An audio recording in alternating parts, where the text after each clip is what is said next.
It's very important to differentiate pulmonary arterial hypertension from the general phrase of pulmonary hypertension. The way I describe it to my patients is that pulmonary hypertension is the umbrella, and it's just a descriptive term of something happening in the lungs. Pulmonary arterial hypertension is a specific subset of pulmonary hypertension that primarily affects these vessels, and it affects the older population more than the younger population in terms of severity of disease, usually because the older patient has other comorbidities or other illnesses that can impact the outcome in pulmonary hypertension.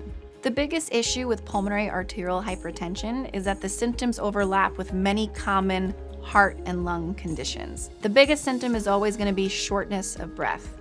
And I found that it's a symptom that we ask about all the time as physicians, but people have a hard time pinpointing, or they don't recognize that that's what they were experiencing. If you were able to walk up a flight of stairs, and then suddenly you find that you're stopping halfway up those stairs, or you used to walk to the grocery store, and now you're finding you have to stop to walk to the grocery store, you have to catch your breath, you feel a heaviness or a fatigue, that suggests shortness of breath, and that could be a wide variety of things. Seeing your primary care doctor, a lung doctor, a heart doctor is very important. And if they're looking for common causes of shortness of breath but aren't finding these typical diagnoses, then we need to start considering pulmonary hypertension.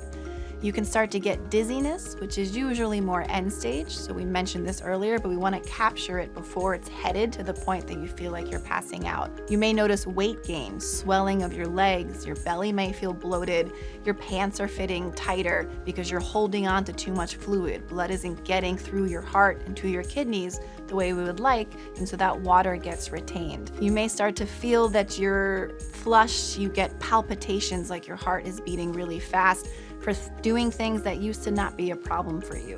You want to keep all these things in mind and make sure you're seeing your physicians and think about pulmonary arterial hypertension if the workup is coming back relatively normal.